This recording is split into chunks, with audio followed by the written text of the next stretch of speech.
আসসালামু আলাইকুম my lovely viewers, welcome back to my channel. This is Shamima Akhtar. Shamima's cookbook থেকে আরও একটি নতুন ভিডিও দেখার আমন্ত্রণ জানাচ্ছি। আজকে আমি তৈরি করে দেখাবো homemade tomato sauce. I hope আমার আজকের রেসিপিটি আপনাদের কাছে অনেক ভালো লাগবে। যেহেতু এখন বাজারে টমেটোটা খুবই কম দামে পাওয়া যায়, তাই আজকে আমি আপনাদের সাথে টমেটো সসের রেসিপিটি শেয়ার করতে যাচ্ছি। টমেটো সস তৈরি করতে আমি এখানে 1 কেজি পরিমাণ টমেটোটা দিয়ে আমি আজকে এই সসটা তৈরি করে নেব। তো আমি প্রথমে কিছু টমেটো কেটে দেখাচ্ছি। আমি এভাবে টমেটোগুলো কেটে সামনের যে অংশটা থাকে কালো অংশটা সেটাকে আমি বাদ দিয়ে দিব। তো এভাবে করে আমি সবগুলো টমেটো কেটে নিয়ে নিচ্ছি। আর চেষ্টা করবেন অবশ্যই মুখের সাইডে যে কালো অংশগুলো থাকে সেগুলোকে কেটে বাদ দিয়ে দেওয়ার জন্য।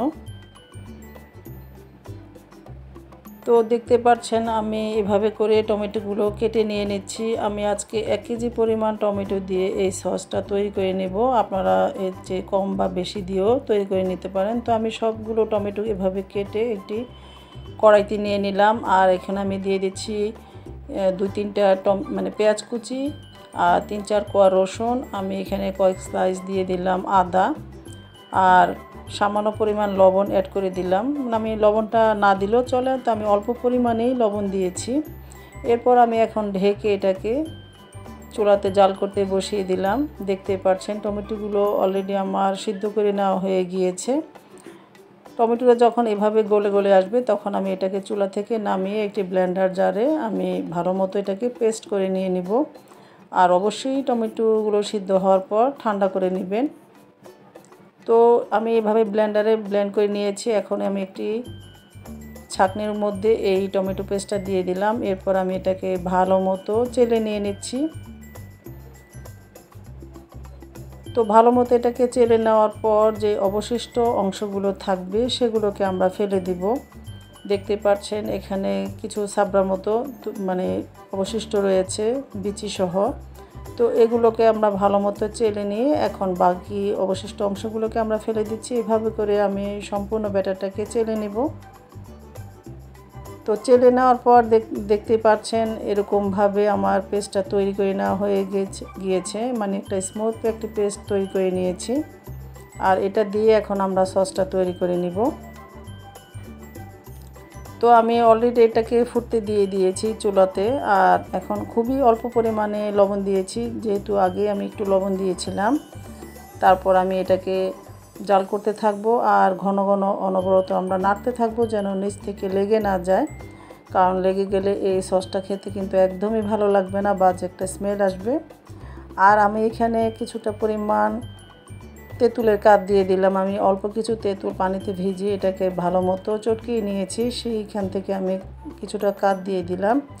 আর এটাকে অলরেডি আমি এখন জাল করতেই থাকছি আর মাঝে মাঝে ভালো মতো নেড়ে দিব। এখন আমি এখানে হাফ কাপের মতো চিনিটা অ্যাড করে দিলাম। চিনিটা কিন্তু আপনারা মিষ্টিটা কতটুকু রাখতে চান সেই অনুপাতে অ্যাড করে দিবেন। তো কারোর হয়তো টমেটোর অনুপাতে মিষ্টিটা কম বা বেশি লাগতে পারে। আমি এখানে হাফ কাপ পরিমাণ দিয়েছি, আপনাদের কম বা বেশিও লাগতে পারে। তো আমি এখন এটাকে নাড়তে থাকছি আর এটাকে অলরেডি ঘন হতে দেখতে পাচ্ছেন ঘন হতে শুরু করেছে। আর আমি এখানে কিছুটা বিট লবণ অ্যাড করে দিয়েছি। আর এটাকে আমি অনবরত নাড়তে থাকছি। এভাবে নাড়তে না থাকলে দেখবেন অনেক সময় কিন্তু নিচ থেকে লেগে যেতে পারে, তাই এটাকে অনবরত নাড়তে থাকবেন। আর দেখতে পাচ্ছেন এটা অলরেডি ঘন হতে শুরু করেছে। এখন আমি এখানে 2 টিস্পুনের মতো কর্নফ্লাওয়ার অল্প একটু পানি দিয়ে গুলে নিয়েছি, সেটাকে আমি দিয়ে দিলাম। আর এটা দেওয়ার সাথে সাথে এটাকে নেড়ে নেবেন, কারণ অনেক সময় দলা পেকে যেতে পারে, তাই এই কাজটা অবশ্যই করতে হবে। আর আমি দেখতে পাচ্ছেন এটাকে ভালো মতো নেড়েচেড়ে মিশিয়ে নিয়ে নিলাম। তো টমেটো সসটা এখন আমার অনেকটাই শেষের পর্যায়ে।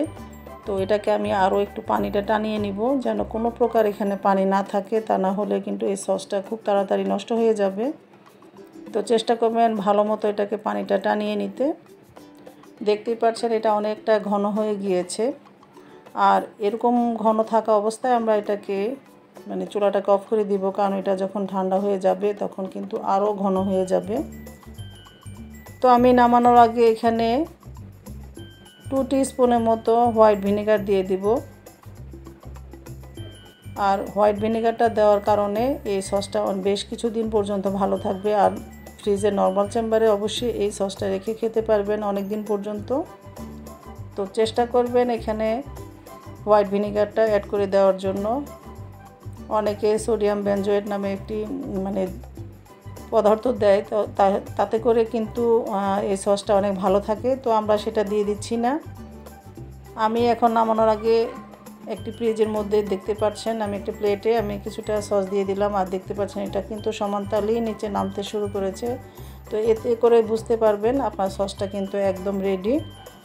তো এখানে আমি চুলাটাকে অফ করে দিয়ে এটাকে ঠান্ডা করে নিব। তারপর আমি যে কোনো বয়ামে এটাকে সংরক্ষণ করে রেখে দিব।